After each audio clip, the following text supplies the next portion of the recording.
আপনার ওয়ার্ডে কোনো ঘর তৈরি করা দরকার, তো আপনি কি করবেন? এখন হচ্ছে জাস্ট হতো ইনসাইডে যাবেন, ইনসাইডে যাওয়ার টেবিলে জাস্ট ক্লিক করবেন একটা, দেন এরকম দেখেন, এরকম দিলেই আপনার হচ্ছে এরকম মাউস দিয়ে এরকম নিয়ে মাউস পয়েন্টার নিয়ে আসলে এরকম ঘর চলে আসে। আর যদি আপনি চান যে আপনার অন্যভাবে করবেন, সেক্ষেত্রে ড্র টেবিল লাগাইতে পারেন, ইনসার্ট থেকে আপনার মনে করেন যে আপনার মন মতো নিতে পারেন। তো আমি এই জায়গাতে নিলাম, ধরেন আপনি ডিলিট করতে পারবেন, অ্যাড করতে পারবেন, যা মনে চায় তাই করতে পারবেন।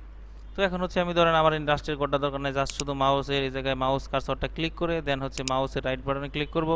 ক্লিক করার পরে ডিলিট সেল, দেখেন ডিলিট সেল দিলে ওকে দিয়ে দিলে দেখেন চলে গেছে, একটা চলে গেছে। আবার ধরেন আমি যদি চাই এই সম্পূর্ণ ডিলিট করব, সেক্ষেত্রে শুধু মাউস দিয়ে মাউস এইটুকু সিলেক্ট করব, সিলেক্ট করার পরে কিবোর্ড থেকে ব্যাক স্পেস প্রেস করব, ব্যাক স্পেস করার পরে দেন ওকে করব, দেখেন এরকম সব চলে গেছে। আর আপনার যদি চান আমার রাইট বাটনে আর একটা সেল দরকার, সেক্ষেত্রে শুধু মাউসের কার্সর রাইট বাটনে ক্লিক করবেন, ক্লিক করার পরে দেন হচ্ছে আপনার ইনসার্টে চলে যাবেন, ইনসার্টে রাইটে ক্লিক করবেন।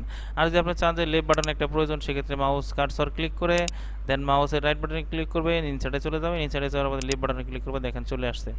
আর যদি আপনার মনে হয় যে আমার উপরে নিচে দরকার, সেক্ষেত্রে শুধু মাউসের কার্সর রেখে জাস্ট হচ্ছে মাউসে ক্লিক করবেন, রাইট বাটনে ক্লিক করবেন, ইনসার্টে চলে যাবেন, দেখেন এই জায়গায় চলে আসছে, অ্যাবোভ বা বিলো দুইটাই চলে আসছে। ঠিক আছে, আপনার ইচ্ছে আপনি নিতে পারেন আর ডিলিট করতে পারেন। তো আপনার মন মতো আপনার সাজিয়ে ঘর কাজ করতে পারেন। তো ভিডিওটি যদি ভালো লাগে একটা লাইক দিবেন, চ্যানেলটি সাবস্ক্রাইব করে পাশে থাকবেন।